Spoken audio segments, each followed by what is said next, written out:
Hey, and welcome into the Big Ten Huddle. I'm your host, JR. I've got a lot to talk about going on in the Big Ten. This is going to be a portal heavy show. We're going to talk about some bowl games as well. But boy, oh boy, is there a lot going on in the transfer portal that is going on with a lot of different teams, too. So we're going to get to it. We're going to talk about all the portal buzz, all the rumors, all the news, stuff like that. But let's check in first with the good Zachary Gugenheim. Zach, how are we doing tonight? Good. Although like you, and I'm sure like everybody else, my head is spinning with all of the portal news. I'll tell you, Penn State is sitting pretty right now. I know Bo Prabula is in the portal, but they get Hudson to commit. Maybe there's some other receivers coming. It seems like Drew Aller is going to stay his last year. I don't know. They might be my early favorite to win the conference next year. Ooh, getting some talk there. I mean, Andy Kotelnicki staying is huge, so Yep. that's big for them. But yeah, those that's an interesting thought next year. We got John asking how we're doing tonight, guys. Doing well, John. Glad you're here. You're always one of the first comments, if not the first comment. We appreciate that. We appreciate that, John. Thanks for being here. John, this is news that you'll like, and we'll say it right off here off the top, and then we'll remind people later on in the show too.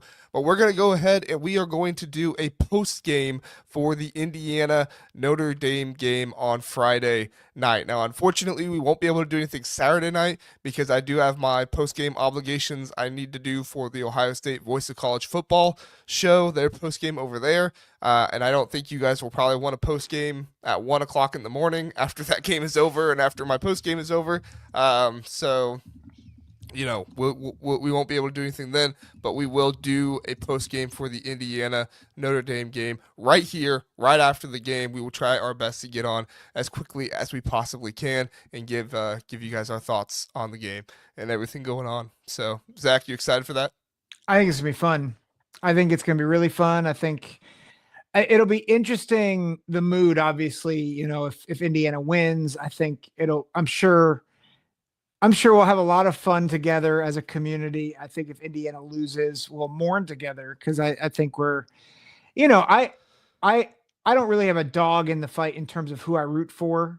And I know I'm one of those rare birds who doesn't have a problem with Notre Dame, but because of the story, I really hope Indiana wins. And I know that a number of our listeners will be ecstatic if Indiana wins. And I think it'd be great. So I'm excited either way. Like either way, we'll either mourn together or rejoice together. And I think it'll be great. Well, we have been labeled as Indiana homers by the listeners here and also the commenters on the Indiana Notre Dame Wait, video. wait, wait, wait, wait. Okay, just on Sunday, I was labeled as an Indiana hater, and now I'm being labeled as an Indiana homer. You can't have it both ways, people. I don't make the rules, Zach. I don't make the rules. It's public That's fair. perception. That's fair. I guess if you make everybody mad, you're probably doing something right. Yeah. Yeah. Yeah. That's Actually, you how know that what? works, right? That's what we need to do. We need to go to the video right now and put a poll up for everybody to vote. All right. So just give me a second. I'm going to put up a poll and everybody's going to get a chance to vote on if they think that Zach is an Indiana homer or an Indiana hater. And that's going to be it. So, where's the chat at? There it is. Okay. Philip said we're just comment section suck ups. There we go. Well, Yeah, who you're not who wrong. hasn't been a comment section suck up at some point in their lives? So, uh, Said uh, millennials and Gen Z. is Um, Zach an Indiana dot homer hater? And start poll. yeah, All right, you know everybody who can I. Oh, go ahead. sorry. Go ahead. I was gonna say, you know who I am a hater of? Alex Grinch, and he has Grinched some other program to make him a coordinator in the Big 12. Good riddance from Wisconsin. Get out of my beautiful conference. You know, that's just how it works. Yeah, I know. Jason was bringing up here that the Wisconsin coach staff getting picked apart. I'm gonna be honest. I have paid so little attention to the coaching staffs. I mean, obviously, I know what's going on, but I haven't paid nearly as much attention to the coaching staff stuff. Like if I was doing this podcast 2 or 3 years ago, that's what we'd be talking about on this episode is what coaches have gone different places in the Big Ten and stuff right now. But because of the transfer portal, because of how crazy it is, and because of how much people want to watch and figure out more about the transfer portal, that's what I have to make pretty much this entire episode about because there's just so much stuff going on, so much roster movement, and honestly, some of these guys we talk about joining the transfer portal this time, they might be in the portal again in the spring one, but guess what? People are going to want us to talk about them again. Yeah. By the way, just go one more thing. Grinch is coaching with Scott Frost at UCF. Is there a bigger train wreck of a coaching tandem than Scott Frost and Alex Grinch? Well, it is UCF Scott Frost though. UCF He's Scott not. Frost He's was not. much better. He's not recovering from You don't think so? Nebraska. No. Oh, all right. No. All right. Do you think he's fired in what, 2 or 3 years? No, it'll be 6 or 7 because he'll lose a lot of close games. I'll be like, he's almost there. Yeah. Yeah. They'll get there. They'll get there. Yeah, sorry, I've let's see. totally derailed us. That's okay. That's okay. Let's see who's in the chat, and we can say hello to really fast before we get into the transfer portal. We got Joe R here. Way to snatch defeat from the jaws of victory. That's in reference to Philip's comment there about trusting Franklin. Philip, Joe, thanks for being here. Appreciate you. Illini Bubba is here. Appreciate you being here, Illini Bubba. Look at his latest comment. It's pretty great. Hater or homer could be a whole week. You hate this week.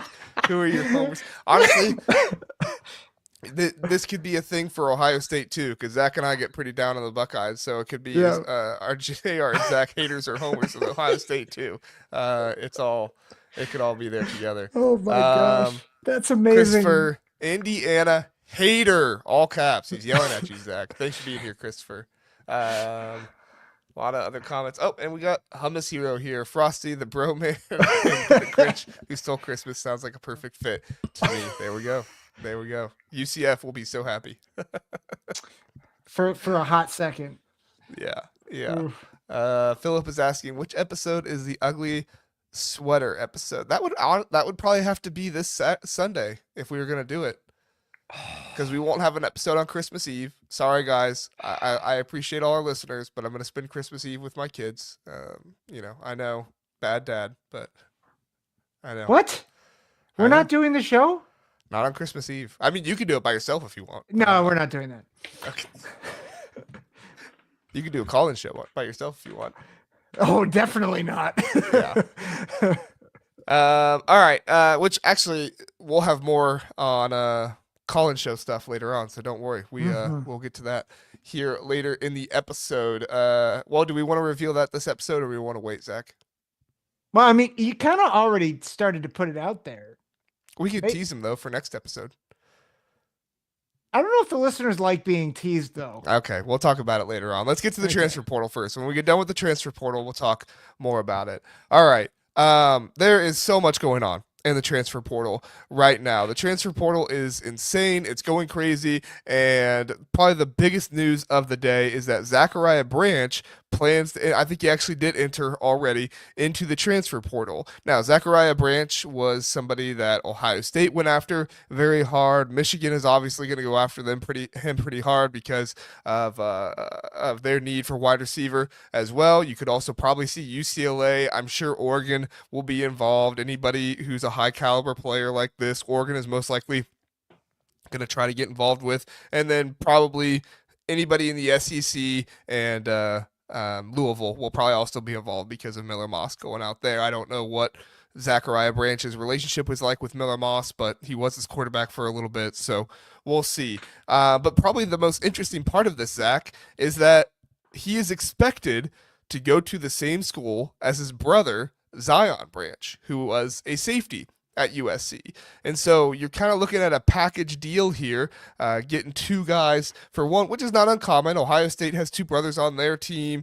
Wisconsin was going to have two brothers on their team in the quarterback room. That was before Braden Locke went to the transfer portal, and Landon, I believe was his name. He decommitted from Wisconsin there as well. But it's not unheard of. It does happen from time to time. But just Zach, your thoughts? Zachariah Branch in the portal. Where do you think? Do you think he's a good fit anywhere? What's your thoughts? Well, I mean, this is less about Zachariah and more about USC in general. Is that it is a bad way for Lincoln Riley. I mean, the amount of impact guys that are leaving. I mean, we're going to talk about their bowl game later, and I'm like, Aggies by a billion. Just Yeah, the way that it's not good. that program is capsizing. Um, is there any? I don't know if you mentioned them. Is there any possibility that he goes to Penn State? Like Kyron Hudson is at Penn State. Drew Aller is coming back. They need a weapon like Zachariah Branch, like a utility guy who you can put in the slot. You can do trick plays. He would fit with Kotelnicki. Like, I don't think he's going to thrive as like your traditional number one wide receiver. You need someone who's going to be creative. And quite honestly, that's not Michigan. Like, no offense. And like UCLA, they have a lot to rebuild there. UCLA is doing some pretty good work in the portal though. This year, that True. was one of the reasons why I included them because they're doing some good. They're losing a couple guys, but they've signed some good defensive players. So Yeah. don't be surprised if UCLA is substantially better next year, at least talent wise. Yeah. Well, and they had a surprisingly good season for what we expected this Right. year. Yeah, that's not meant to be a knock on UCLA. I wonder if they get a creative, really creative offensive mind to be able to move them around. So maybe Penn State with Andy Kotelnicki there and with Drew Aller coming back. Maybe Oregon, I think, is probably another prime spot. That would also make sense. Oregon would make a lot of sense too because they need to rebuild their secondary. So if you can get Zion and Zachariah as a package deal there, I think that could be a really good fit. It's a national championship contender every year, a Big Ten contender every year, really good coach, proven coaching staff. I I think mean, I think Oregon. the most attractive thing about Penn State is that you have Andy Kotelnicki, who has shown that if he gets a spectacular athlete like a Tyler Warren, he's proven that he is going to try and Yep. showcase you and use you in the offense in special ways. So, I mean, Zachariah Branch, he's a much better kick returner, punt returner than he is wide receiver. I'm not saying he's a bad wide receiver by any means. Obviously, he's going to be very highly touted in the portal, but Yeah. when you get him, you're going to be thinking a lot about the return, specialty and what he can do there. But I mean, you give a guy with this kind of speed and this kind of athleticism to Andy Kotelnicki, I Yeah. wouldn't be surprised. Now that you bring it up, I wouldn't be surprised if you hear Penn State in the mix here. Yep. Yeah. Oh, and with Kyron Hudson being like going there too, I think that you already have one USC guy committed there. So, which I think that's a big deal for Penn State. They need receivers. That's been the thing that's held them back. It's if they flame out in the playoffs early, it's going to be because they don't have wide receivers who can really separate down the field. Yeah. And they don't have a backup quarterback that's been a part of their offense all year. So, Oof, but that's oof. another conversation. I don't want to get into that one tonight. Yep. Zach, the other big news of the day, Will Pauling, he's entered the transfer portal, not going to be with the Badgers next year. He has 1 year of eligibility remaining. I know there were some thoughts about him possibly going to the NFL, but I think it's the right decision for him to come back to Yep. college and try to get a little bit more NFL stock. I think he's definitely an NFL player. He probably would at least get on a practice squad or something like that at the very least. I think he has more potential than that, though. It would just kind of depend. What's your thoughts here on Will Pauling going in? And I'll share where I think he's probably going after you get done. Yeah, I mean, I don't know a ton with Will. I think it makes sense for him to get out of Wisconsin with Phil Longo out. And I think just while I am encouraged by how Luke Fickle is changing, which has been a criticism I've had for other coaches, like Luke Fickle, he's bringing in a couple of quarterbacks, right? He's bringing in Billy Edwards, who we thought would go to Michigan. Bringing in Billy Edwards, he's bringing in the guy from San Diego State. Um, but for Will Pauling, I think to go to another offense that could feature him in the slot, I think could be really good for him and his draft stock. So, I mean, I can't again, I think an Oregon, I don't know if Oregon would want him, but like an Oregon type offense or an offense that would feature his talents in the slot, I think would be really beneficial for him. Yeah, I think you're most likely, and I'm not saying that you're wrong. I think that there's obviously the possibility there as well with how active Oregon is in the portal. But I think you're probably looking at Will Pollen going to Notre Dame. His wide receiver Yeah. coach Wow. at Cincinnati is there as the wide receiver coach and the passing game coordinator right now. Not everybody remembers, but he came with Luke Fickell over to Wisconsin from Cincinnati, and the offensive coordinator that was at Notre Dame or was at Cincinnati is now at Notre Dame as well. Gino, I forget how you say his last name. I apologize, but he's the offensive coordinator, and I really don't want to screw it up. But he's the offensive coordinator over at Notre Dame too. So look for Notre Dame to be a good possibility there. We'll see if it happens, but definitely a possibility. All right, Zach, our next one to get to. Let's just stick with Wisconsin. Billy Edwards. We talked about him last episode. We were talking about is he really a fit for Michigan? Don't really see the predictions working out here, but we get the news this morning that the Billy Edwards predictions are flipping from Michigan to Wisconsin. I mean, this is what I think is probably most likely, right? I mean, this is what we kind of thought. Like Michigan wasn't a confirmed spot. I think Wisconsin is much more confirmed. I don't think Wisconsin you know, is all that happy. Some Wisconsin fans are all that happy with it, but I felt like Billy Edwards had a pretty good year. I like the addition for Wisconsin. What do you think? Well, and the reality is they're trying to get him for competition and maybe as a bridge, right? Because I'm trying to remember the San Diego State guy that they got, Danny O'Neal. Danny O'Neal, who started as a freshman in the Mountain West, so like good quarterback, but He's definitely not Bryce Underwood, so that's the positive there. yeah, the issue I think, and this is why I praise Luke Fickell. What was Wisconsin's problem the past few years? They put all their eggs in one basket, and then that basket just got shattered. Tyler Van Dyke, Tanner Mordecai, and honestly, neither of them was all that great to begin with.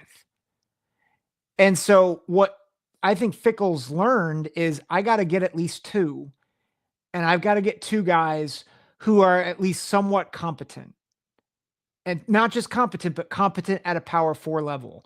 And so Danny O'Neal, we don't know if he's competent at a power four level. We do know that Billy Edwards kind of is. And like, yes, he was not great this year, but I think that was more of a product of the fact that Maryland is terrible, had no offensive line, had no run game.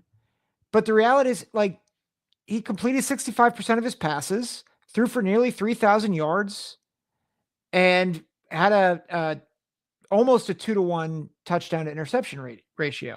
So was he great? No, but I'm not sure what quarterback would be great in that situation. And he wasn't awful. He's certainly not the reason why they were 4-8 or 3-9 or whatever they were. Yeah, he's definitely not the reason. I had a Wisconsin buddy text me and just asked me what I thought. He doesn't know any Maryland fans, and he said that he thinks I probably know a little bit more about football than maybe Maryland fans do. No offense, Maryland fans, not what I'm saying. That's his words, not mine. But I said back to him. I said Maryland fans were for sure a little harsh on him. I like the ad personally. Don't forget he played behind one of the worst offensive lines in the conference, and really had absolutely no running game as well. He started the year well, but once teams caught on that they couldn't run and the offensive tackles were slow, Edwards' production dipped a lot. Not saying it's the best ad in the world, but I certainly would not be upset with him if I were a Wisconsin fan. He would have had a really good season if he had the pass blocking Wisconsin had all year. So I think you're kind of marrying It's a good point. two things here, right? Braden Locke, who had good pass blocking all year, couldn't capitalize with it. Billy Edwards, who capitalized with bad pass blocking all year. You put them together. Listen, I'm not predicting it. I wouldn't be surprised if Billy Edwards gets drafted next year. Not saying highly, but a seventh, sixth round guy, somebody takes a flyer on, it would not surprise me. Yep. What So, one other thing with that, and like this is going back to the Maryland fans. people have to remember it's hard to replace a prolific passer. And for all Tagovailoa's faults, he was still the most celebrated passer in Maryland history.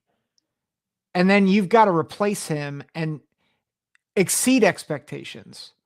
And I thought he actually did exceed expectations, but the problem is he didn't have the record to go with it. And so I just think you have all that against you. I think Edwards just needs a fresh start. Yeah. Like he needs, and I think Wisconsin, I really appreciate that point about the pass blocking. I think he is going to have a much better career in Madison, although the schedule is not going to do him any favors. Yeah, yeah. John here says Edwards, decent size, decent mobility, decent arm. Agreed, he could be an NFL backup in the NFL. He's definitely not Kent State level, right, John? Oh gosh. Um, Listen, just you watch out for those golden flashes, man. hey, Indiana got a Kent State player. Did you see that? Hey, hey, John Jacobs is somebody's coming full circle for you. sorry, Philip has my favorite segment. Let me read Mike's comment first, and then we'll Yes. get to Philip. Alibaba 26, also known as Mike, he's been on the podcast before, said, my fave was the meme that said Wisconsin saw a guy who had 0 TDs and 2 interceptions against Minnesota and knew he fit the passing game. That said Edwards didn't have a lot of help outside of his top 2 wide receivers. You are correct. He definitely did have some stinker games for sure, some pretty bad games this season. But like I said, that was kind of later on in the year, and that was, things were not going well because teams pretty well found out, okay, if you can't pass to Ty Felton and you can't pass to Caden Prather, and we just bum rush him as much as we possibly can because the offensive line stinks, and don't worry about the running game, we can stop him. It's like, yeah, it's a pretty good strategy. And Philip says, Zack fires Mike Locksley segment. We don't have time for a fire Mike Locksley segment, but we wish we did. All right. Let's see. Next thing here. What do we get next? Oh, Bo Prabula, Iowa. Iowa is being labeled as a possible interest, or not a possible interest, a possible school to go after Bo Prabula. Now, Iowa did already sign Hank Brown, I believe is his last name, from Auburn. He was a quarterback. So, and they are supposed to have Brendan Sullivan back. So, we could be looking at a quarterback room with a Bo Prabula, Hank Brown, and Brendan Sullivan next year for Iowa. None of those guys are going to play in the bowl game. That stinks. I don't think Brendan Sullivan's going to be back in time for the bowl game. But that would be pretty insane to have a quarterback room like that, Zach. Does Bo Prabula want to get better as a quarterback? Well, that's why I said I'm not saying Bo Prabula's interested. I'm saying that's a name that was talked about. Well, I was interested in a lot of people. Doesn't mean that they're gonna get him. Bo. They might pay him a lot. Bo, take advice from me. Don't go to Iowa. Don't do it. They look better on offense this year. It's easy to look better when you have a generational running back running behind a good offensive line. And when the year before last year was not good. Not good. Oh. The other quarterback to talk about is Fernando Mendoza. We talked about him a little bit on the last show. He apparently is down to to 3 schools. Now, this isn't official 3 schools, but this is kind of what's being rumored. His 3 schools seem to be Georgia, UCLA, and Indiana. Indiana is where his brother goes. I forget what year his brother is right now, but there's an obvious connection there. Zach, we talked about him last time as a little bit of a possibility. Do you like the chances of Indiana? You like the chances more of UCLA? Or you feel like he's going to, hey, Georgia's the place for me? What do you think here? Oh man, I mean, if Georgia would reach out to him, it would be hard to ignore that, just because I still think they are the best overall program in the country. And I think UCLA, there's an allure because he's at Cal, but like he grew up in Miami, so Georgia geographically makes sense. but in terms of family, Indiana. So he's got ties everywhere, right? Like he's on the West Coast right now. He grew up in the South. His brother goes to Indiana. Again, I think it would be a huge, huge opportunity for Indiana to get an NFL level talent. I think at Indiana. So especially if they can develop him into a first or second rounder, I think that would be just huge for them. Combining that with Kurt Cignetti's success and being in the playoffs. So I don't know if it'll happen. Like I said, I think Georgia, if Georgia comes calling, it's really hard to ignore that call. I mean, is it though? Like, what's so appealing about Georgia? Like, let's be honest. Well, Is it all the car crashes? Is it all the speeding tickets? Like, listen, I'm not trying to make light of all the car crashes. There have been people that have passed away from this, and that is heartbreaking to me.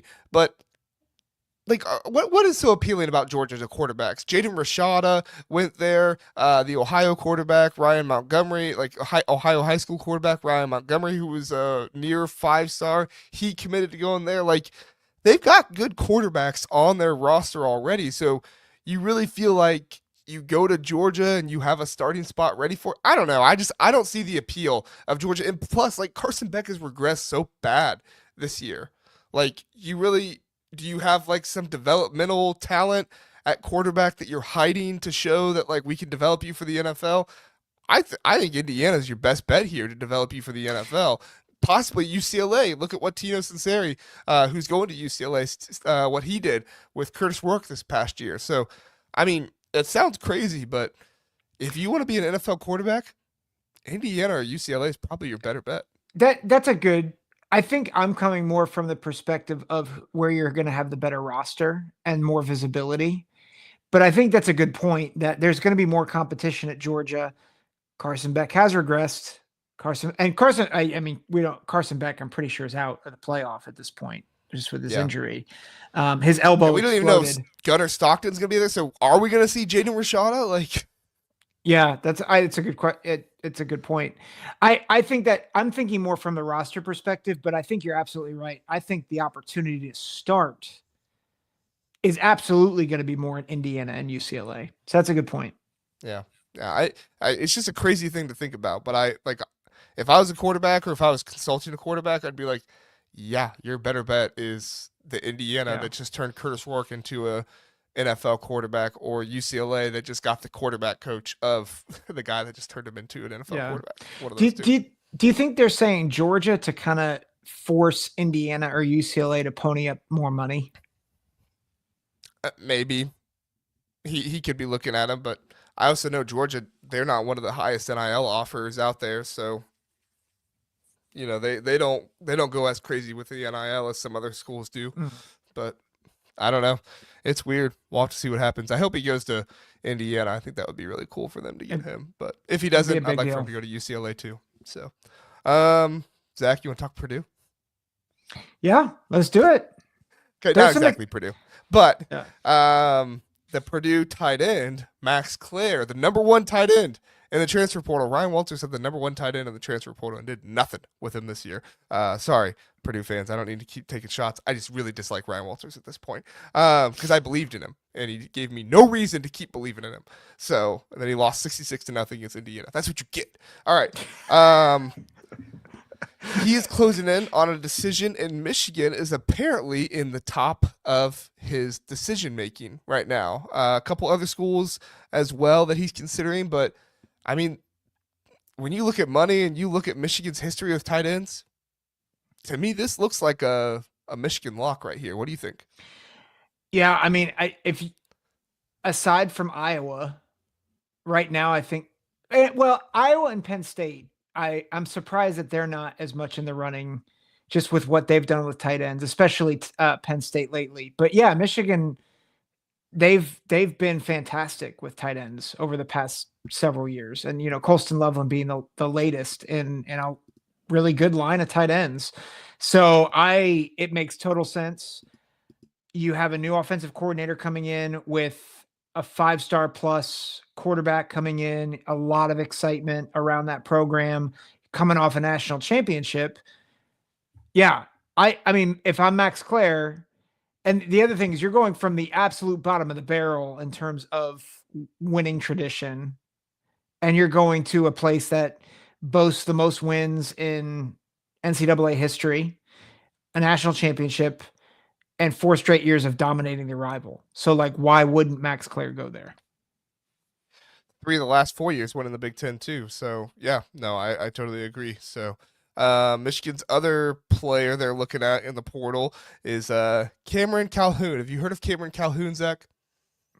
No. He transferred once already. Do you know who he transferred away from? Kent State? Michigan. Oh, Michigan. Oh. Michigan's looking at a player. He transferred to Utah, got playing time at Utah, entered his name into the portal. Now he's looking at possibly coming back to Michigan. I don't know. I don't really have a whole lot on it. I just thought it was a funny story. Make up your mind. What'd you say? I said, make up your mind. Yeah, What are you right. doing? Michigan should. Well, I don't want to tell Michigan what to do. Illini Bubba asks, and sorry guys, I'm not as in tune with the chat right now, just because I'm trying to get through some of this stuff a little bit quicker. We appreciate you guys talking as much as you are in the chat. Illini Bubba says, "Do you think Michigan will be good next year?" I mean, define what you think is good, right? Do I think they could get 9 wins? Sure, but even though I think Bryce Underwood is going to be very good in his career at Michigan, he's still a freshman, right? Like DJ Lagway had a really good year, but he also only played like half the year. So Dylan Raiola had a really good start to his year, but then things got harder for him and things got more difficult and things didn't go as well. So there toward the end, I think you start a freshman quarterback and you need to be prepared for, a hard season. But But Bryce Underwood is also very good. He's not your normal freshman quarterback. and the schedule is Charmin soft. This is their The this is their schedule. Okay. New Mexico, at Oklahoma, which at like Oklahoma's they're Oklahoma decent. could possibly be better. But yeah, if you're looking at this year, that's a 500 team. Yeah, Central Michigan, at Nebraska, which could be tough, but that's not like it's not insanely hard. Then home was at Wisconsin, at USC, which USC is imploding. They get Washington at home. Jed Fish doesn't travel well. Yeah. At Michigan State, Purdue at home. Then they have another bye week, and they're at Northwestern, at Maryland, and host Ohio State. Which at this point, I just assume that Michigan's going to beat Ohio State because Ryan Day can't beat the worst Michigan team. Yeah, I said on my Ohio State show, I'm never picking Ryan Day to ever beat Michigan again until he does it twice in a row. Yeah. At this point, so Yep. So like I agree. I think 9. Like I'd probably set the over under either at 8 or 9, but that schedule's not. That's not insurmountable for like a Michigan team that they didn't have a lot of their top guys play. I mean, they're losing their 2 stalwarts on the defensive line, and that'll be huge. But like Will Johnson didn't play, Colston Loveland was in and out of the lineup, and Donovan Edwards, quite honestly, was disappointing this year. So like, and that's who they're losing. yeah, I think Fisherman's right. I think offense will be better. Defense will go down a notch. I mean, you're losing that interior of your defensive line. That was, I mean, at least I know you're losing Graham. I assume you're losing Grant too. I don't know if he's opted out of the bowl game yet. But did you sent me something earlier with like a bowl It tracker? was just all the. It's not fully updated yet, but it had a number of the opt outs Yeah. for different games. And It Yankee doesn't says have. right here, Kenneth Grant hasn't said he's not coming back yet, so we'll see. I mean, it could happen if he gets a good NIL deal and feels like he's left some meat on the bone um for his draft stock. It could happen. I wouldn't count it out. And if he does, you're looking at another really good defensive tackle at Michigan again. So Mhm. so yeah, I think 9 wins is probably what I'd say you're about at. But Yeah. you mentioned the schedule. Nebraska also didn't have the hardest schedule in the world this year either, and they went 6-6. That's fair. So That's fair. we'll see. We'll see. All right. Yeah. Yeah. Oh, sorry. I'll get to you in a second there. Fishman, we can't really predict wins until after spring portal. Yeah, no, for sure. It's hard. I'm just doing my best guesstimate right now. And then Philip saying, "Do you really trust Sharon more?" I don't. I mean, I he beat trust Ohio it. State, so I As I trust him to beat said, Ohio State. I trust him more than I trust Ryan Day right now. Well, yeah, that's true. That's true. Fire But Justin I Fry. think my Sorry. comparison would be Matt Rule. I think I still trust Matt Rule over Sharon Moore just because of his experience and what he's built and done like that. But we'll see. We'll see. Mhm. All right. Justice Haynes, running back out of Alabama. He entered the portal. A lot of buzz about Ohio State at first, but Ohio State's running back coach went from Ohio State to Michigan, Tony Alford. And Michigan is looking like a promising place here for Justin Haynes. He has a visit set with Michigan. Apparently, Ohio State is fighting to get a visit set with Justice Haynes. That's kind of the words they used. My advice to Ohio State would be try to get the offensive lineman on campus. You ever seen that meme where like the guy smacks the leak with the tape? You ever seen that meme? Yes. So somebody, you go out here and make this meme if you're an Ohio State fan. I guarantee it'll do well. The leak put like run game issues and offensive line run game issues, and then put Ryan Day as the guy, and then smack like transfer portal running backs on there. It's like, okay. I mean, Ohio State is obviously going after offensive linemen too, but to me, it's funny. Like Are they? before we Are they? they are, but it's funny to me that before we hear about a bunch of visits for offensive linemen, we're hearing about yeah, two running backs are visiting Ohio State. It's like we tried I this already, guys. I I don't understand why any running back would pick Ohio State over Michigan at this point. Like Quinshawn Judkins came to Ohio State, and we thought we were going to have 2,000-yard backs, and instead, both of them have struggled mightily over the past few weeks because Ohio State doesn't have an offensive line. Michigan is known as a running back school right now. Why would you not go there? I mean, I think you could look at Donovan Edwards and say you never developed him. You know, you could do that. I'm not saying you should. I'm just offering a different vantage point. Yeah. But yeah, no, I agree with you. I mean, Michigan has done a much better job of producing talent at the running back position the past few years than Ohio State has. Now, I would say that Ohio State's, their coach who was producing the talent has moved on to Michigan. So, that thought process is there. But, you know, all kind of goes together. Remember how we were talking about that offensive line? Ohio Fire State is Justin Fry. Ohio State is in on a few offensive linemen, one of them being Isaiah World. However, he cut down his top three list, and in the top three are two Big Ten teams, Nebraska and Oregon, not Ohio State. Now, there is speculation that he will try to set up a visit with Ohio State, so it's not like this is the top three and nobody else can ever be in consideration or anything like that. But at least for now, this is the top three he has out there. Personally, if you're outside the top three, I don't like your chances for you, but sounds like Nebraska and Oregon are in a good situation here. But what's your thoughts, Zach? You think this is a eventual Oregon commit here? I would think if he's the number one OT, I think Oregon's probably the guy or probably the team. Just the way that they're recruiting. I mean, they're throwing money, but they're doing it well. And at this point, if you're a high level recruit, I am assuming you are leaning Oregon, just the way that they're recruiting right now. Yeah. Yeah, no, I think if Oregon's in it, I'm almost picking Oregon every single time. And if it's not Oregon, it's because Oregon didn't want you. Yeah. Kind of the way I look at it. Yeah. Um, What? Fisherman says that World didn't have the grades for Ohio State. You don't hear that super often, but Mm, if that is true, that would not be super surprising because it is a little perplexing. There's not as many big teams in on him as maybe you might think. And I'm not trying to say Nebraska's not a big team or anything like that, but typically a number one offensive tackle, you might be hearing from a few more big dogs than who it mm. seems like he's been hearing from. But yeah, go ahead, Zach. Man, I guess like Alabama's turned into the Harvard of the South then. Wow. You know it. Kalen DeBoer is getting everybody's GPA up. Yeah, and their record's Gotta get going that down. GPA up. Fisherman has listed a few offensive linemen here, and I have a couple of them on my list to discuss as well. Ethan Oenawa, I believe that is the guy from Rice, Connor Moore, and Philip Daniels, and Ratrell Perry for Ohio State O-line. Philip Daniels probably the biggest name here. He got some predictions to go to Ohio State here earlier today.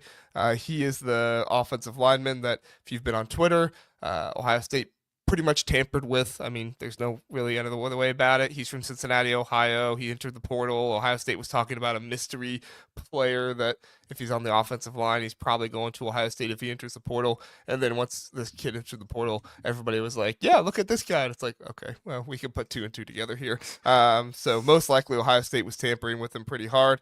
And then the other one is that I would mention. I don't know if he goes to Ohio State. I don't think so, but there is some rumors trending up for Ohio State is Josh Thompson. Unless he committed somewhere in the past half hour that I didn't know about on Twitter, he might be one that Ohio State fans look for as well. I know it's fire Justin Fry, Zach, but what's your thoughts on the offensive line transfer portal stuff here for Ohio State?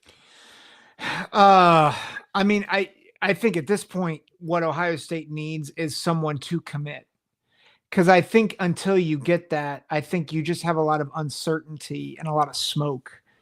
And I think that's part of the struggle. And that's why I think there is so much fire Justin Fry talk, is that the longer there's speculation about whether he's going to have a job next year or not, people are going to be scared to commit.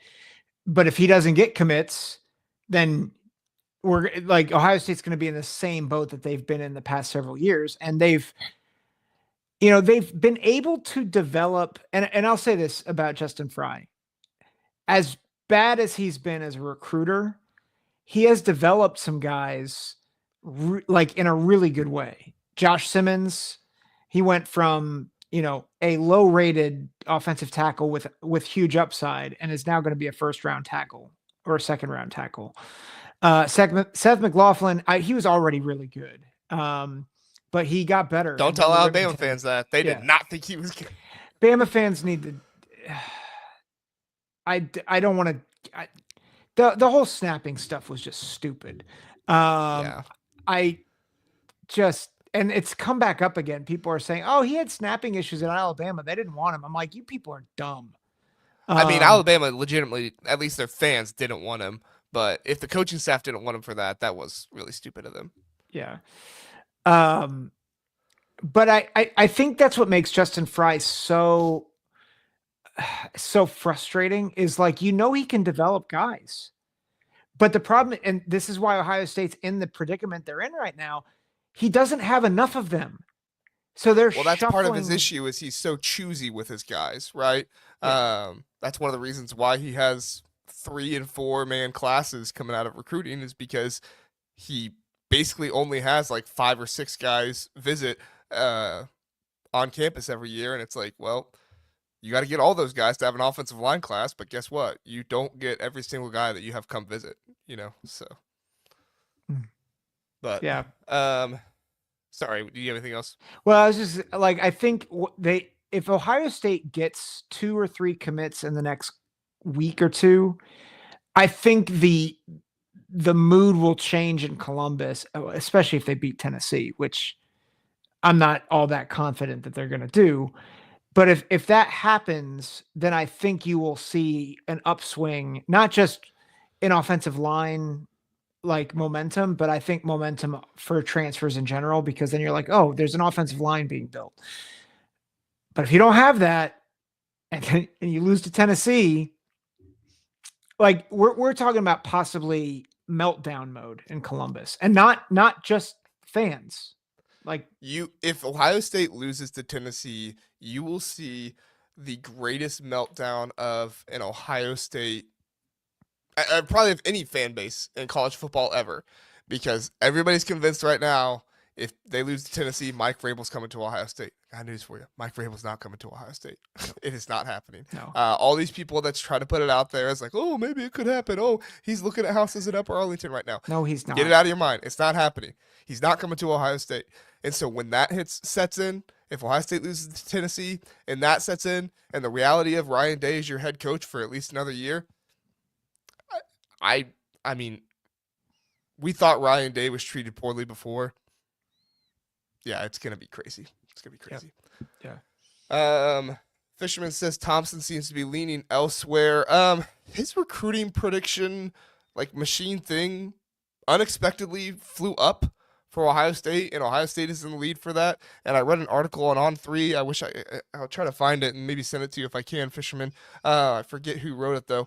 And they were saying that apparently there was some chatter about Josh Thompson and his visit and some of the NIL there that he really enjoyed, and so they shot that back up.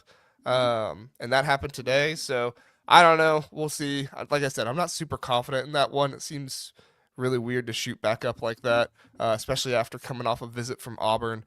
You would think, uh, okay, Fisherman says Auburn insider said his visit went bad. I didn't read that one, but that could also possibly be a part of it too. But Michigan was going after him pretty hard too, so I can't imagine that Michigan just dropped out on him. But anyway, we'll see.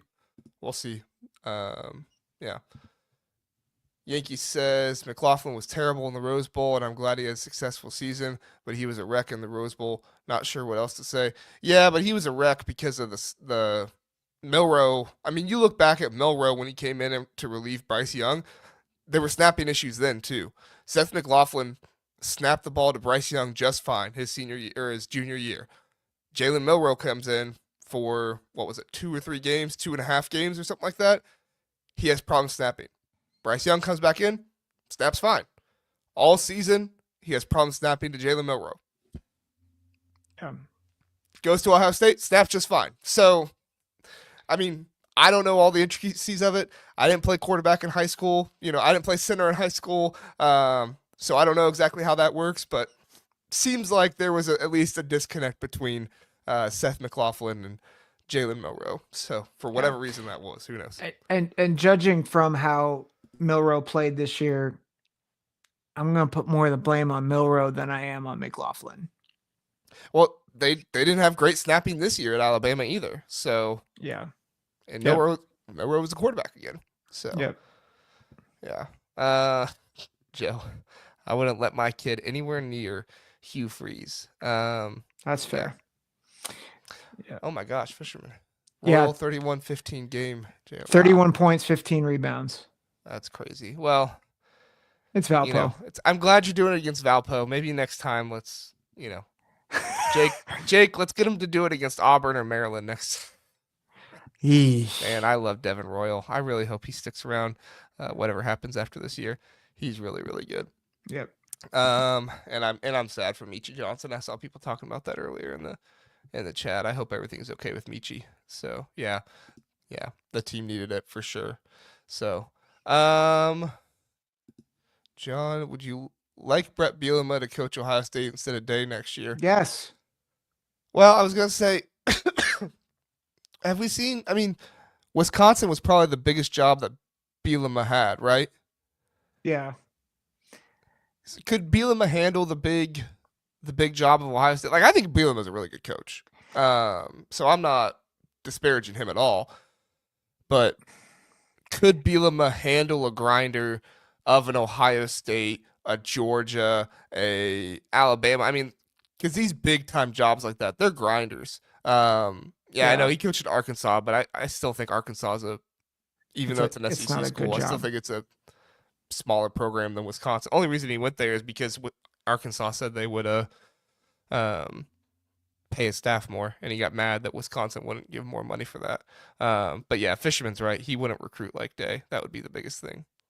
Yeah, I think the floor would be raised, or I think the ceiling would be lowered, but I think the floor would be raised. Yeah, like I think he would establish a dominant run game. And I think I think there's a lot of Ohio State fans that would be proud of the way Ohio State plays with Bielema as a coach. Yeah.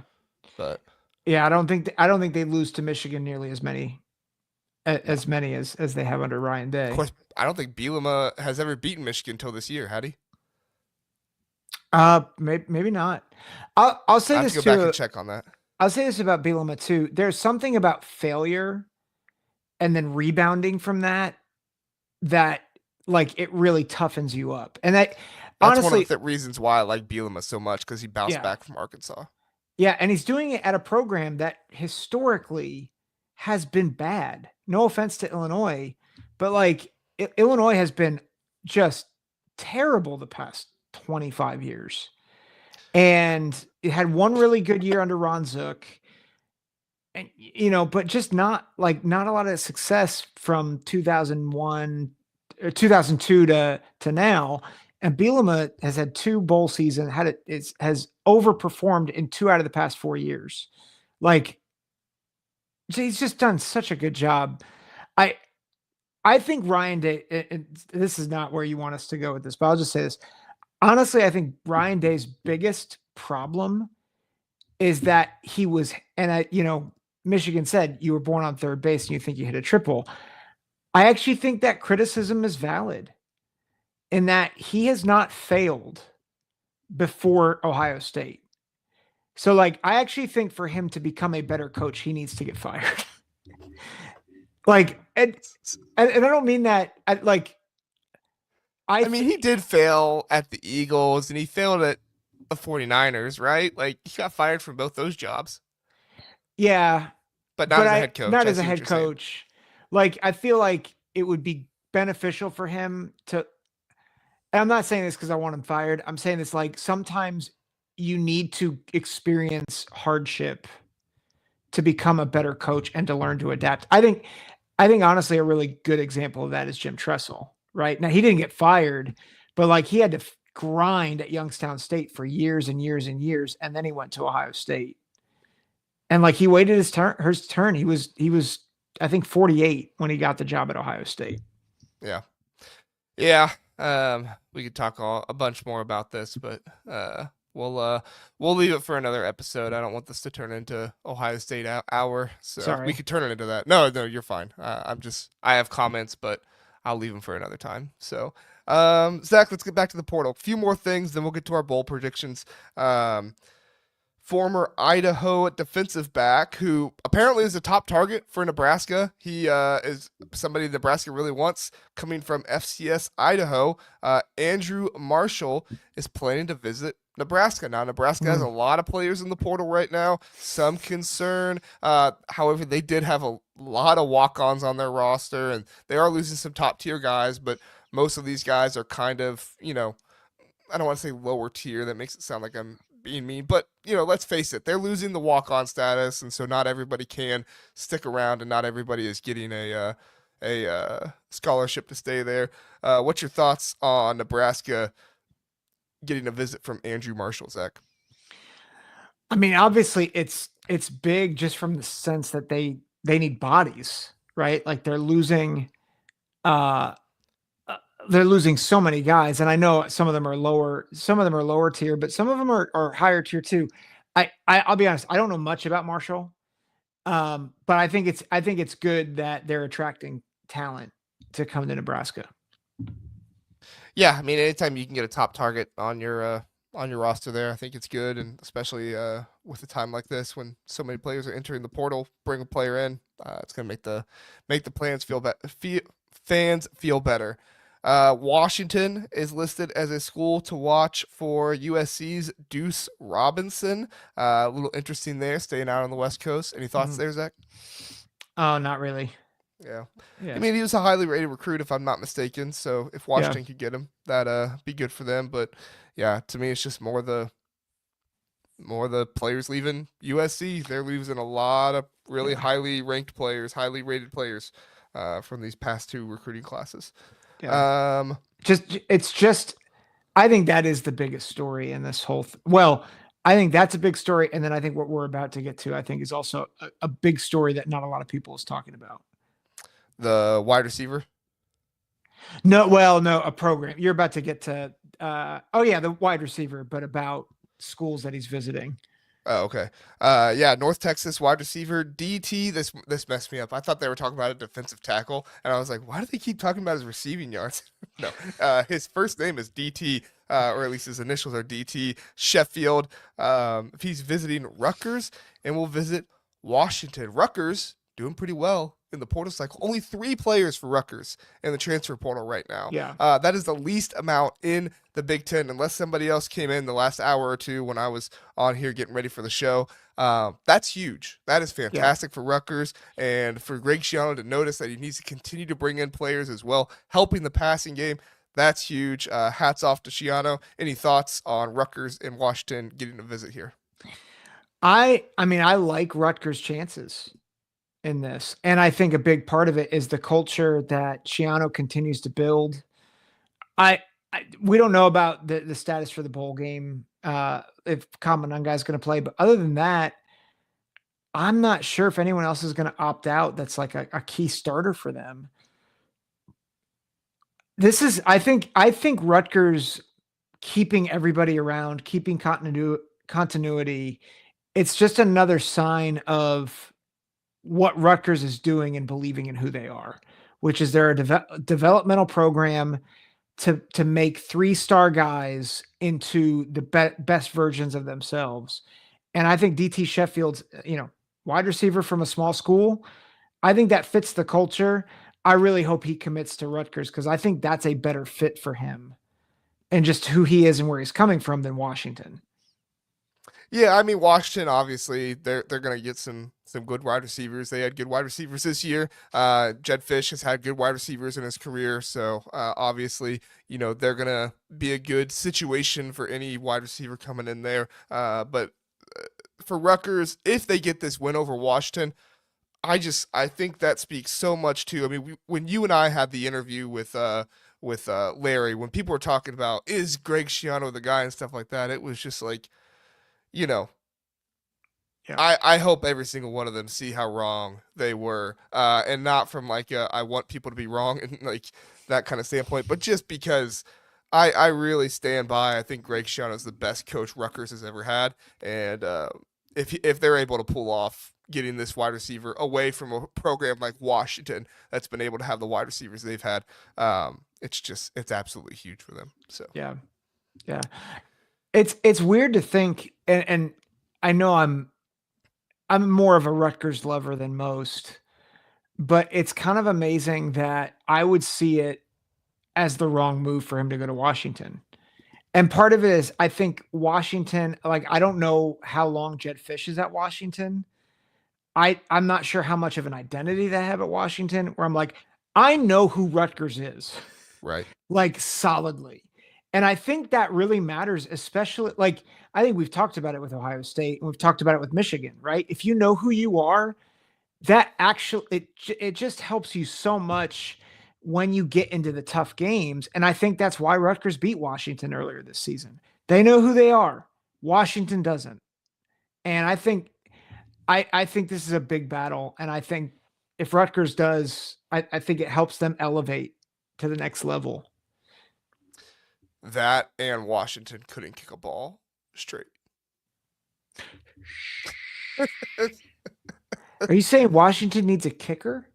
Uh, in that game they did. He actually had a pretty good year in other games, but yeah, that game, woo, not good. All right, everybody, that's our transfer portal talk. Don't have much more there. We'll try to put out some videos this week. At least I'll try to put something together if there's any more big portal news or anything like that. And then Sunday we might touch on it, but we're gonna be so full of recapping the playoff games and stuff like that Sunday night. I don't think we'll be able to spend much time on it. So we're gonna hit commercial break really fast, and then we'll come back and we will give pretty quick. We'll give our score predictions for Big Ten bowl games and talk about those. So, and we also have an announcement. So if you want to stick around, hear a good announcement about the channel, we'll fill you in. So hang with us. We'll be right back.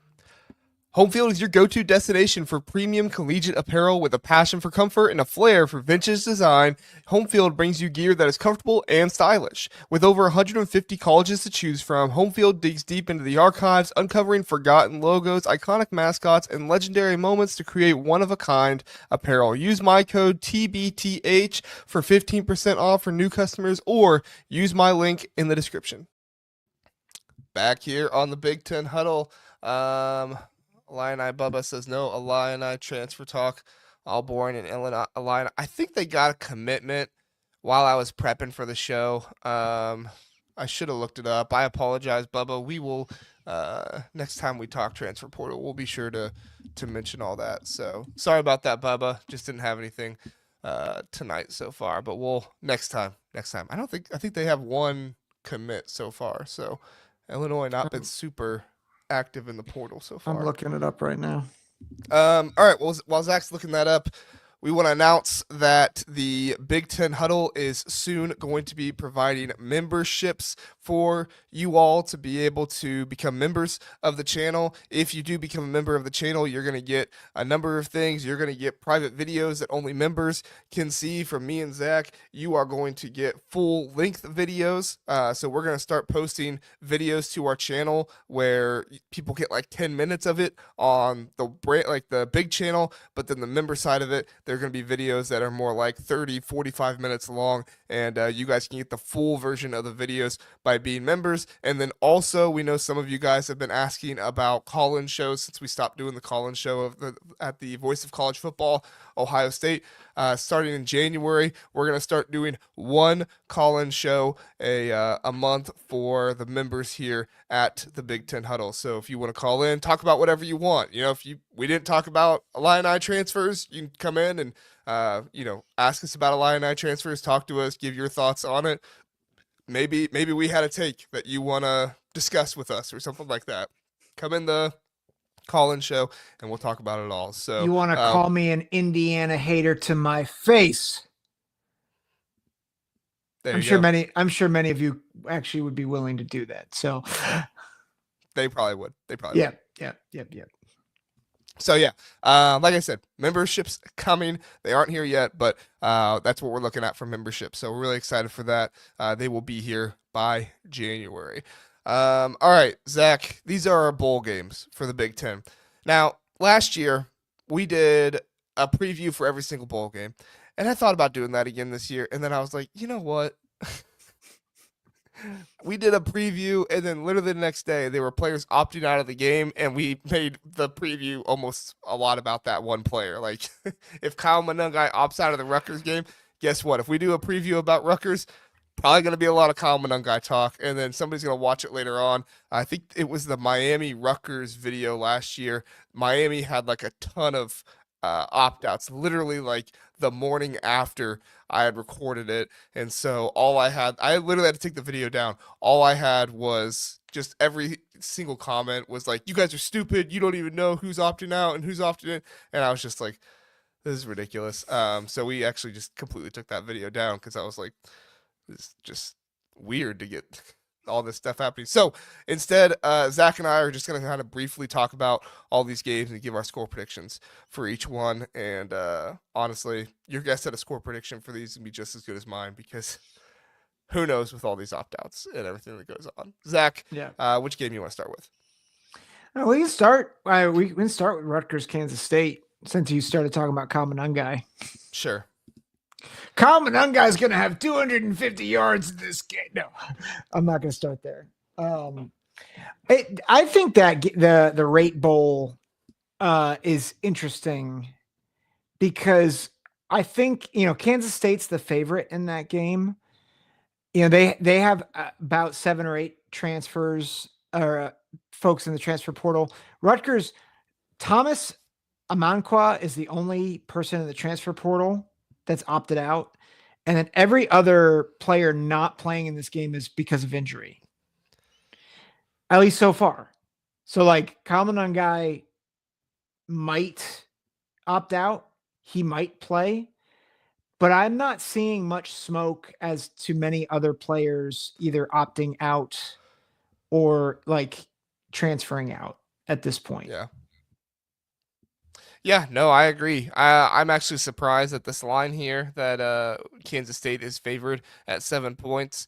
I like Rutgers to win this game.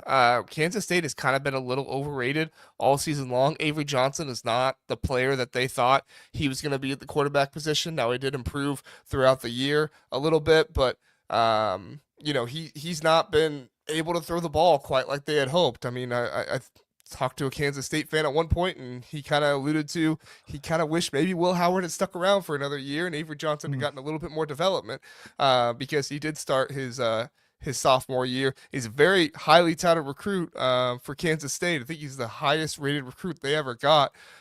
So obviously that's huge, but still, this was a little bit too early, I think, for him to start. We'll see if he improves more in this game. But knowing Greg Schiano, knowing them keeping their staff around, having a lot of players still there, I like Rutgers to win this one. I'll go with, let's say, 28-24.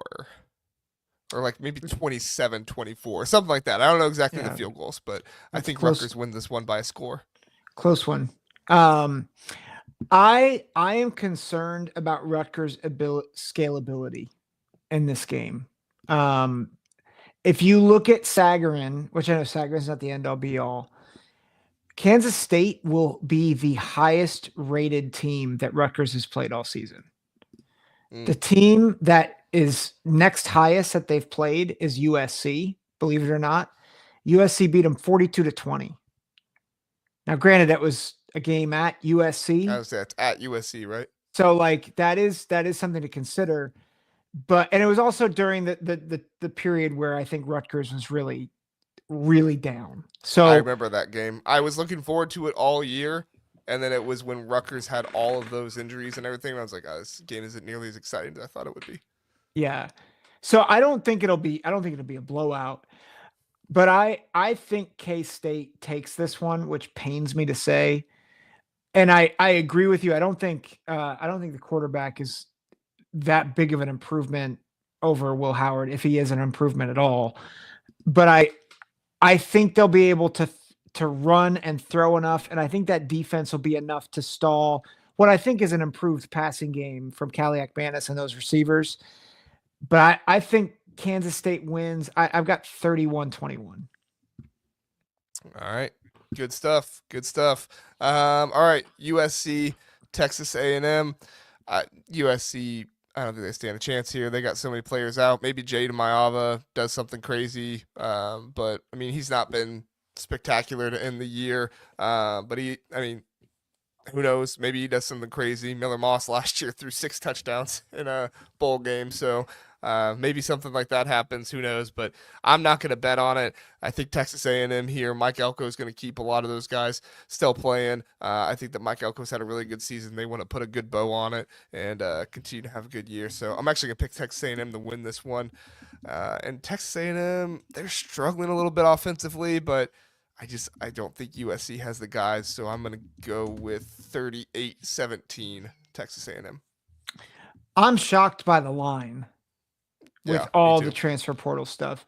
I'm joking a little bit when I say this, but I'm kind of surprised. Like, I wouldn't be surprised if like they pulled a Marshall at some point, because I'm like, everybody that's opting out of USC, it's like, it's not nearly as bad as Marshall. I get that, but I think Texas A&M wins and wins big. I know that they've had struggles offensively, but I think right now, one of the things I'm always concerned about with bowl games is what's the momentum like for you? And there is no positive momentum right now for USC. And so I think Texas A&M, I think Texas A&M big.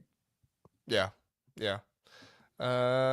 John says you guys are all picking SEC teams over Big Ten teams, which runs counter to what you've been saying all year. I mean, we just picked one, and we gave our analysis that USC doesn't have any players. Doesn't run counter to anything. We've been saying. Also, I picked Rutgers to beat Kansas State, and Kansas State is a Big 12 team. Also, bowl games are not anything like regular season games.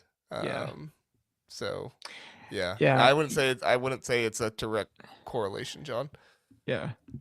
And I would say this too. Like, if Texas A&M and USC were playing at full strength regular season, I might pick USC. USC beat LSU. Yeah.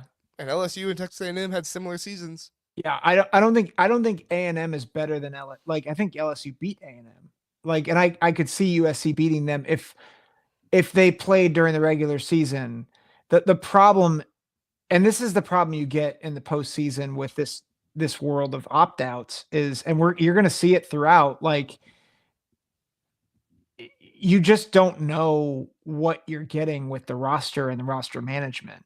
So like you can't use like, oh, Big Ten's better than the SEC and use bowl games to prove it, because the teams are just shells of themselves for the most part.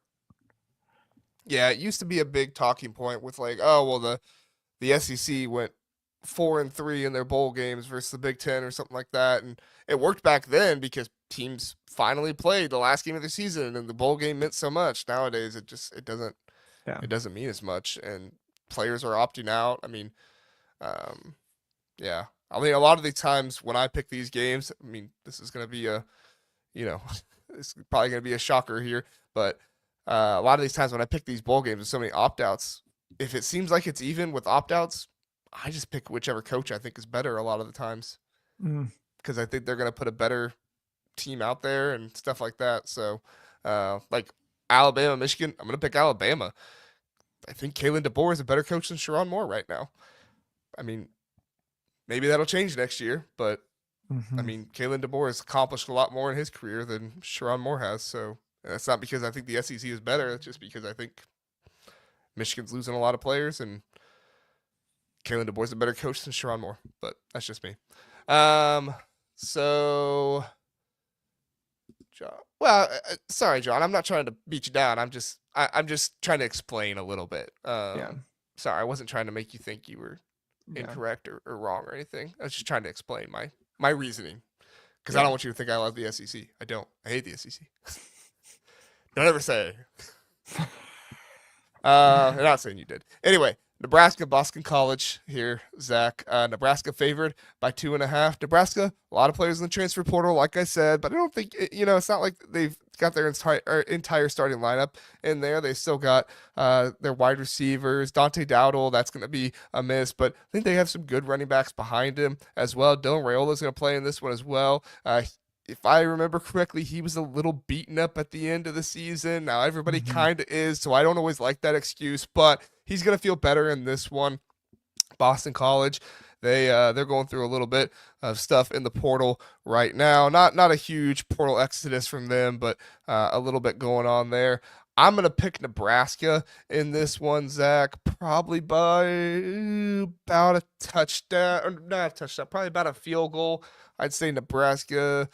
Let's go. See, that's the hardest part with 20 White gone. I don't know what the defensive situation is going to look like. And Bill O'Brien's a good coach, but I think Matt Rule's a better coach. So I'm going to go 24-21, the most generic score you can ever pick. Yeah. And it's I right it's think, right there with the over under. So it's just yeah, there you barely go. under. So There you go. I think the biggest opt out in this game is Thomas Castellanos from Boston College. yeah. And because of that, I know that there's a lot of opt outs for Nebraska. I just don't know how Boston College is going to score. Like, and I know, defensive coordinator's gone. I get that. Nebraska's defense is still good. And Yeah. if you don't have a quarterback, and I don't think Boston College has the infrastructure offensively that like other teams in the Big Ten did. So I think Nebraska wins. I actually think they win by double digits. Mm, I'll go 27-10. mm. All right. Good pick there. All right, Iowa, Missouri. Iowa will be without any of their quarterbacks, I believe. I don't believe Brendan Sullivan will be back in time for this one. I'll double check that really fast. But and then Caleb Brown is opting out as well, or Caleb Brown, Caleb Johnson. Caleb Brown opted out way long ago. The wide receiver that was there. Caleb Johnson is opting out in this one to prepare for the NFL draft, so he won't be in this one at all. Zach, I do not really like Iowa's chances here with everything going on. It's not really me doubting Kirk Ferentz. It's just me thinking Missouri's probably going to have more talent on the field than Iowa. I do think the Iowa defense could come out and kind of have a last stand. They had all those returners coming in or coming back, and maybe they want to go out one more time. I haven't heard anything about Jay Higgins opting out or anything, or Nick Jackson. So Maybe we get a stellar defensive performance this time and Iowa wins 10-7 or something like that. But I think I'm going to pick Missouri in this one. What are your thoughts, Zach? You're such an SEC homer. No, I am. I am. I think that that's a good instinct. The one the one thing that makes me pause with this game is that Luther Burden is out. And he's opted out because of the NFL draft, and That's true. he is Missouri's most explosive player. And if you don't have to worry about him, like Brady Cook's good at quarterback. I don't think he's like special, right? And we've seen him get shut down in several games last year and this year. So I think Iowa's defense can be up to the task. I just don't know how Iowa's going to score. So I think it'll be low scoring. I think at the end of the day, I think Missouri gets it done. I'm going to say 13-6. Good news. Looks like Brendan Sullivan is going to be back for the ball game. I'm switching my pick. 16-13 Iowa. I was gonna say, I'm glad I looked this up. So, That's worth 10 points to me.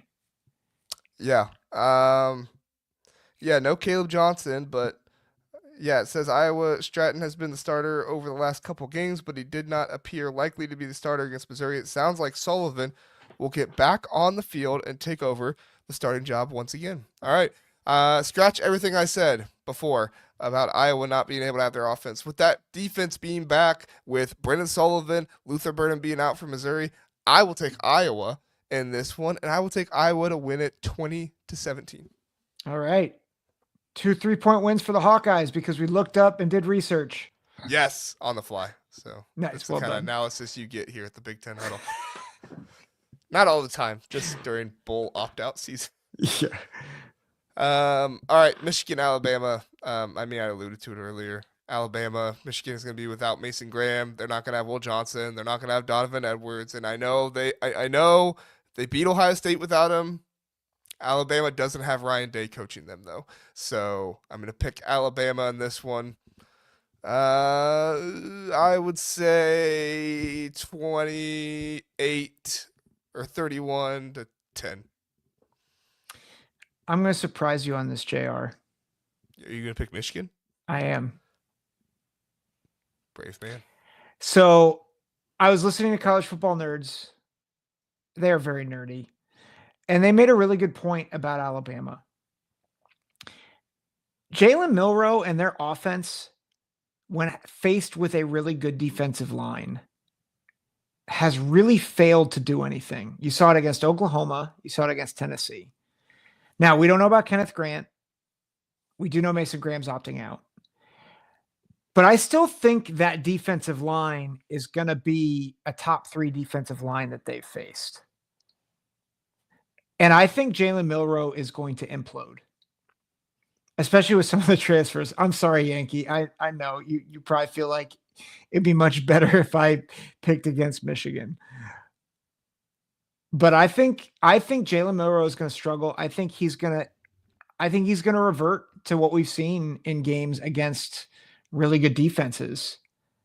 And I think Michigan wins because they get a couple of pick sixes.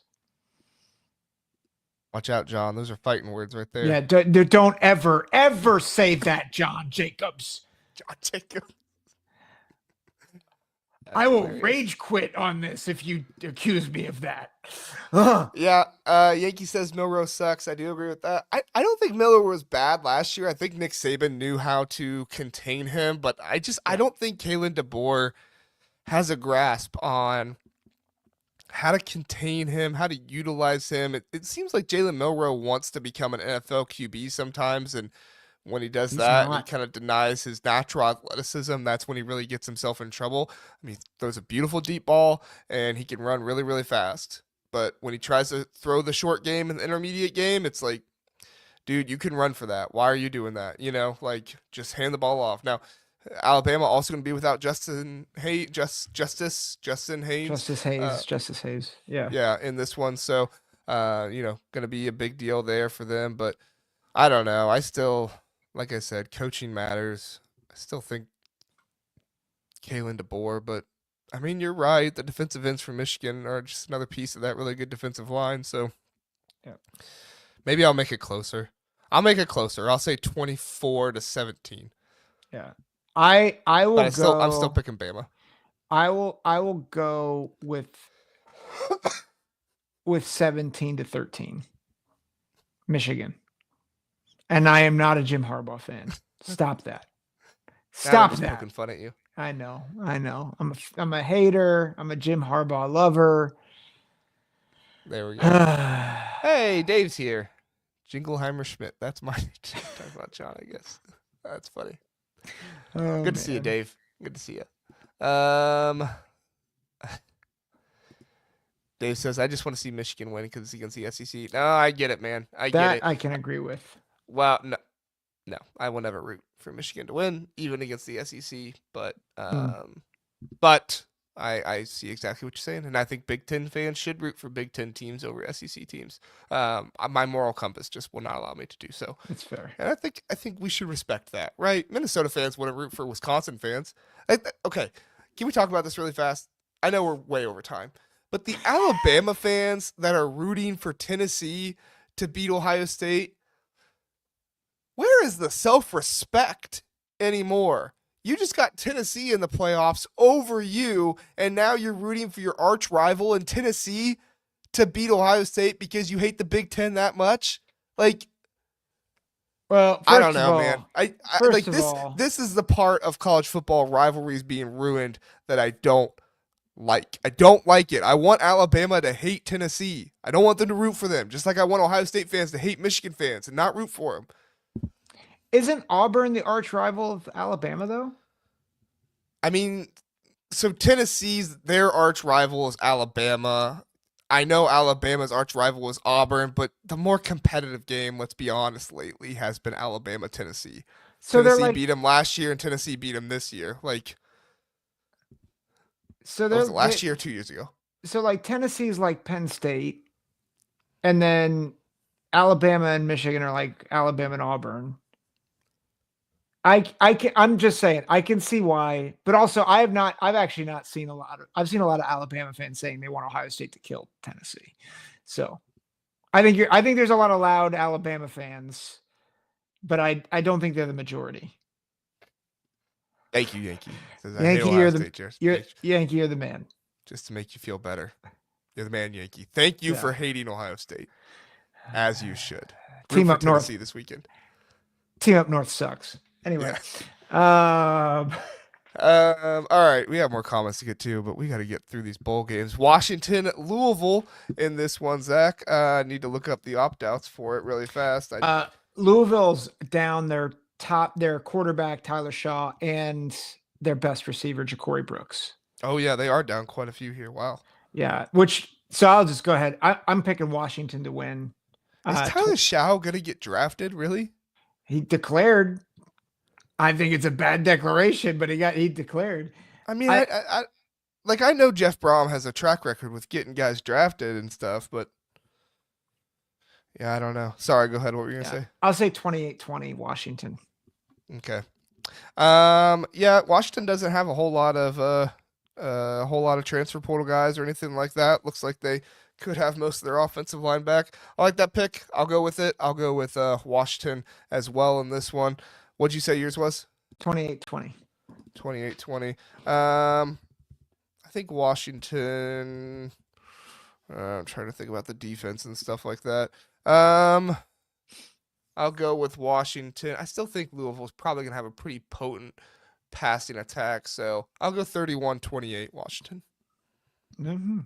Nice. So, all right. Illinois, South Carolina. Here we go. Big Ten SEC matchup. South Carolina favored by 9.5. That's too much in this one. Zach, what's your thoughts?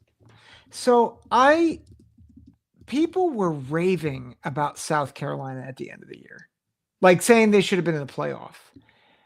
And No, I get, no, they shouldn't. Like I get that Lenore Sellers is good. Like I get that, but I mean, they won 34-30 against Mizzou.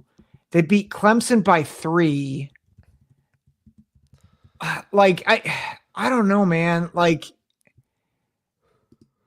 it's hard because I feel like there's a part of me that knows that Illinois kind of punched up a bit this year, but I'm like I still think people are really underrating this Illinois team. And like my gut is actually to pick South Carolina and to cover, which I know all the Illini fans want me to, because then they're going to win. And just to give context, South Carolina is 13th in Sagarin. Illinois is 40th. So like the computers love South Carolina. They absolutely love them. They had the 17th best strength of schedule. They're 4-3 against top 30 teams. You compare that to Illinois, they're 1-2 against top 30 teams. Their strength of schedule is 53. So I do have a similar concern with Illinois scaling like I did with Rutgers, but Illinois has played good competition. They played Oregon, got crushed by Oregon, but they played Oregon.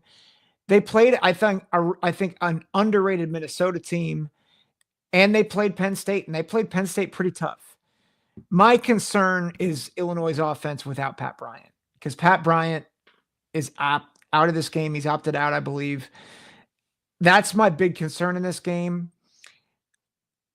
I trust Bielema more than Beamer, but I just think the lines are especially that defensive front for South Carolina. I think they're going to get after Luke Altmaier, and I think they might force him into a couple mistakes.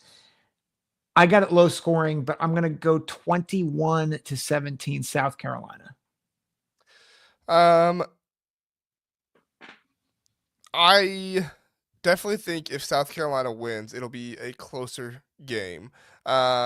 I don't think South Carolina though is gonna win this game. I don't think South Carolina has the offense. I'm with you, Lenora Sellers. Like he did some good things here and there, but like and you know he got his name up there and a lot of people talking about him. But overall, like you scored what 17 points you said against Clemson. Only 34, not only you scored 34, but you let up 30 against Missouri. Like I don't know. Every other team that looks legit this season has absolutely destroyed Missouri. Yep. Maybe they're just not all that good. And I think Illinois is coming off a really good season, and they want to end it the right way. Now, Pat Bryant not playing, I do think is an impact. I think that hurts Illinois. And I do think the defensive line for South Carolina could give Illinois some issues. But I just trust Brett Bielema more than I trust Shane Beamer. I think he's more experienced. I think that, you know, he's a little bit more savvy than he is. Not a little bit. I think he's way more savvy than he is. So, yeah, Altmaier's coming back next year. He wants to end things the right way. Give me Illinois in this one, 24-17. Yeah, I think Illinois has a pathway to win. So I absolutely. One thing, and this is going back to your comment about their offense and some of the struggles. Their leading receiver as a tight end has 450 yards. This is South Carolina, and then running the ball, they're only averaging 4.4 yards per carry. I want to switch my pick, but I'm not going. I'm going to stick with it. When you pick against Illinois, it normally runs better for Illinois. So.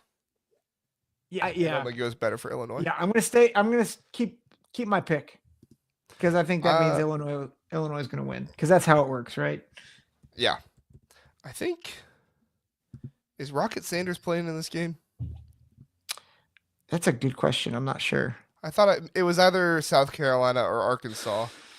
Somebody said they aren't playing in their bowl game, but yeah, I mean, even if he does, Rocket Sanders hasn't had a great year. He's normally been very good, but. Blue Wolverines here. Hey all, what a year. Hey Blue Wolverine, glad to have you here. Zach picked you to win your bowl game. Go back and rewind that. He's got a lot of faith in the Wolverines against Bama. So no. I have no faith in Jalen Milroe. That's what it is. Like I said, you have a lot of faith in the Wolverines in comparison to Alabama. There you Yeah. go. Rocket Sanders has not. This is what AI says. Well, Has not AI, yet. we can trust AI for Yeah, stuff. has not yet decided whether to stay with the Gamecocks or go to the NFL. Okay. So it's it's up in the air. It looks like. Line Eye Bubba says the Altmaier special. He's going to make it happen. 35-20. Um, oh, I hate how many comments I miss because the comments are so funny. Uh, Illinois 24, South Carolina 14. Um, oh, I think this was about us talking about Tyler Shaw. Josh says, heck, DJU declared for the draft. Well, yeah, that's true. Anybody can these Oh, days. All right, let's talk Minnesota. We'll start off with our good friend Mike's comment here because I think he makes a really good point. He says PJ Fleck is 6-0 in bowl games at Minnesota. Fleck is great at getting guys to buy in. Gophers make a statement and do it big to get to 8 wins. Listen, I think this is my biggest lock for a Big Ten team to yeah. win their bowl game. Minnesota. You got Max Brosmer playing in this one. Correct me if I'm wrong. Max Brosmer is playing in this one. He's been a huge part of this team this year. I believe Darius Taylor is playing as well. Like you said, Mike, PJ Fleck. I remember he had a really good record in bowl games. I didn't remember if it was 6-0 or not, but that's fantastic. Yeah, PJ Fleck. I want them to win this game so bad because I want me to see some PJ Fleck getting doused in the mayo. We saw Mike Loxley get it. What 2 years ago, and he was too afraid to get it on the bald head. He had to wear the stupid hat. He had to put the big hat on, and we were like, "No, Mike Loxley, he should have been fired on the spot for that. He didn't get Yep. the mayo on his head." But you know what? PJ Fleck won't do that. PJ Fleck, I like PJ Fleck. He's going to take the antidote of confidence. He's going to take that mayo right on his head. Give me Minnesota in this one, 31-10, destroying Virginia Tech. It's funny. I have a similar score. I There have we go. 31. There we go. Look, this is my guy right here. PJ asked him to double the mayo. There we go. Sorry, go ahead, Zach. There we go. I have 31-13. Oh, so wow, Virginia, you're close to me. Nice. yeah. Virginia Tech's not. They're not a great team. And I look back at the Rutgers game that they played at Lane Stadium. Rutgers only won 26-23. That game should have been like a 30-point blowout. Rutgers like tried to give the game away. And like to me, that was insightful for a couple reasons. One, I'm like, Virginia Tech's not that good. And like I transitive property only goes so far. Rutgers did beat Minnesota. But I think what I've seen from Minnesota is they've gotten better and better as the season's progressed. And while I think there probably are a couple opt-outs on the horizon, Ursary, I always say his name wrong. Ariante Ursary. Ursary is most likely going to opt out as a first round pick at left tackle. Yeah, they did not list him on the key college football bowl opt-outs. That's disrespectful on this website here you gave me. Well, he hasn't. I don't think he's opted out yet. Oh, he isn't. Okay. He has. Right, well, but I think there's smoke that he will. There's some smoke that Daniel Jackson might opt out, which that would be a big loss if Daniel Jackson doesn't play. But Ja Joyner might also opt out. But I still like him though with Taylor and Brosmer playing. I don't think Virginia Tech's all that good. No, and I think they still have great. This is the difference between Minnesota this year versus I think Minnesota teams in the past is they have legit superstars on their team, and they won't have them at every level if some of those players opt out. Coy Parrish is still a stud, like legit dude. Max Brosmer, I think, is a legit like really good college quarterback. Yep. Darius Taylor is a legit RB1. And I think you have some other guys around that, Daniel Jackson would put this over the top, but there's other receivers that are good on Minnesota's team. So I just think there's too much for Minnesota. I agree. I think it's the lock of the bowl season for the Big Ten. I like it.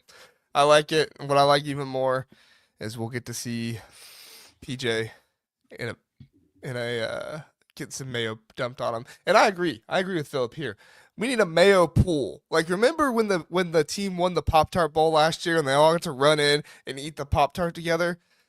Get a mayo pool. Everybody jumps into the pool together after the game. No, no, No? hard pass. What? Hard. Listen, I get that some of y'all want to see people get mayo dumped on somebody's head. It's gross, man. Can you imagine? Like, what's that like taking a shower after that? Like getting the I mean, mayo probably not off. good.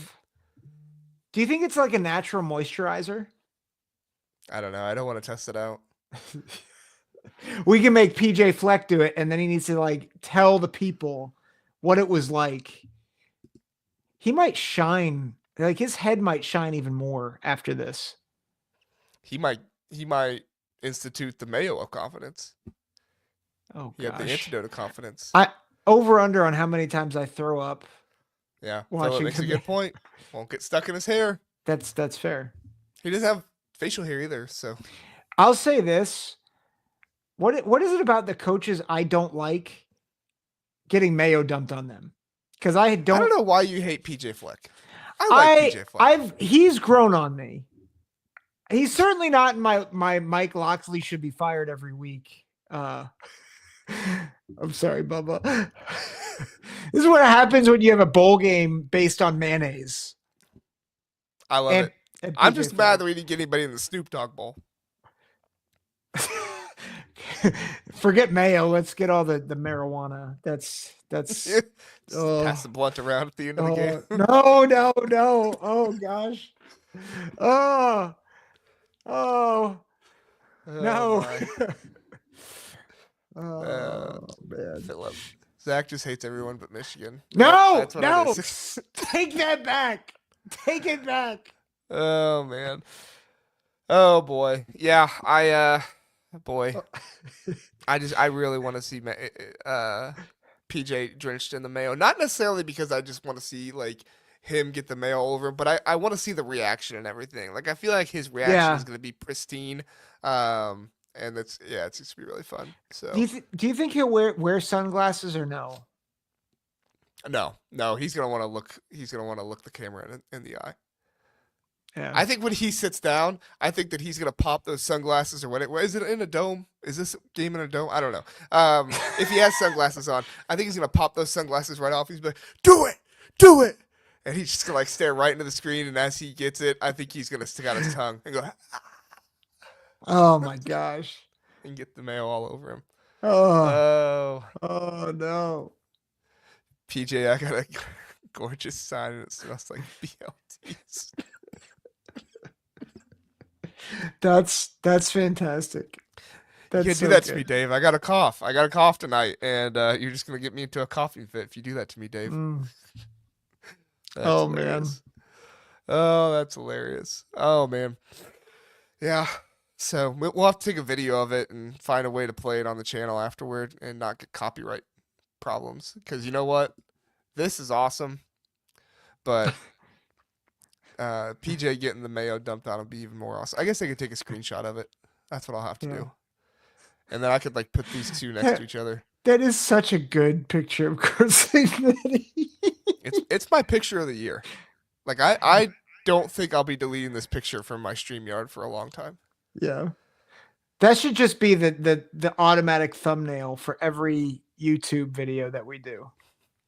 Unfortunately, I don't think anybody will watch them if Joe, he's actually happy there.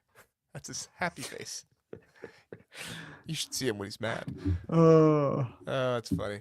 All right. Well, we're 20 minutes from 11, so we better get out of here. We gotta people from the East Coast have gone to bed, so we got to make this announcement though before we go. Which one? Oh, the Indiana game. That's right. Indiana. We are going to do a recap of the Indiana and Notre Dame game afterwards. So Zach and I are going to get together. We're going to try to get on here as quickly as we can after the game and do a recap of the game. So Friday night, stay up with us. Come in here and we'll have a good time. We'll banter about the game and everything. If Indiana wins, I'm sure there'll be a lot of happy Indiana fans. And you know what? Everybody's kind of been cheering on Indiana this year. So I think there's going to be happy fans that are not Indiana fans as well. Probably no Purdue fans. They probably won't be in here. They're on to basketball season, though, so it's fine. But it'll be a good time. So come in here, recap it with us. We'll make it a podcast and everything. So if you have to go to bed, you can listen to it the next morning and everything. But yeah, we're going to have a good time. I can't wait to recap that game. I got a good feeling about Indiana. I know I picked Notre Dame, but I got a good feeling. Yeah. So anything you want to add, Zach? I did pick Indiana to win, and I have a good feeling. There you go. So there you go. John says you'll see me blow up the chat if IU wins. I trust you'll be there, John. I trust you'll be there, win or lose. You're always on top of it, John. Excuse me. Gosh, that's my cue. I'm coughing so much now that got to be done. So thanks so much for watching, everybody. We appreciate it. We will let you know when the members. Actually, one more thing. I just found this out. Matt Zenitz tweeted it about 20 minutes ago.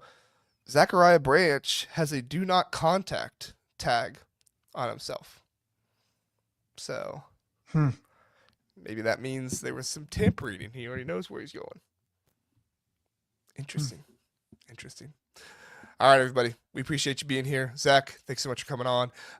We will be back on Saturday night to recap the Indiana game. Friday night. Friday night. Sorry. Friday night to recap the Indiana game. Philip says recap call-in show after the game.